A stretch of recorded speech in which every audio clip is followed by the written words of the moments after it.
On va essayer de tenir Non, dans non, le vous temps allez imparti. tenir.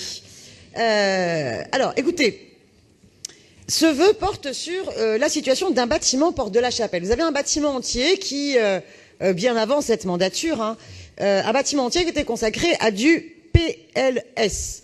Or, visiblement, les services, les commissions d'attribution, les bailleurs ont eu du mal à trouver des locataires dont les revenus correspondent habituellement au loyer PLS, parce que le quartier Porte de la Chapelle est sans doute voilà, un petit peu difficile pour se projeter pour certains. Voilà. Et donc, le bâtiment a accueilli un certain nombre d'habitants qui majoritairement ont des revenus qui fait qu'ils seraient plus normalement éligibles au logement PLAI, PLUS.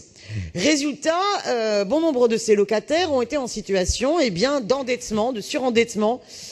Et c'est une vraie difficulté parce que on comprend la finalité au départ de mixité sociale qui avait prévalu dans l'inscription de ce bâtiment, dans le conventionnement de ce bâtiment PLS, mais la situation n'étant pas le cas, et la situation par contre très problématique de ces locataires, je souhaite qu'à travers ce vœu, on s'y penche.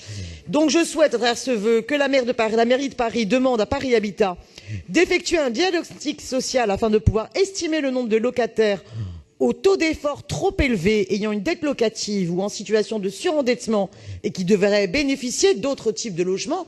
Là, pour exemple, dans ce bâtiment, ces locataires auraient dû être relogés par Paris Habitat ailleurs en PLAI, PLUS, et que la mairie de Paris, à l'issue du diagnostic, étudie le relogement des personnes qui en auraient besoin, ou bien même la requalification de l'ensemble de l'immeuble en PLAI, PLUS. Et je terminerai en disant, attention, quand on continue à réserver 30% des logements sociaux en PLS, quand il y a 90% de demandeurs de logements éligibles en PLAI, PLUS, on s'expose à ces surclassifications.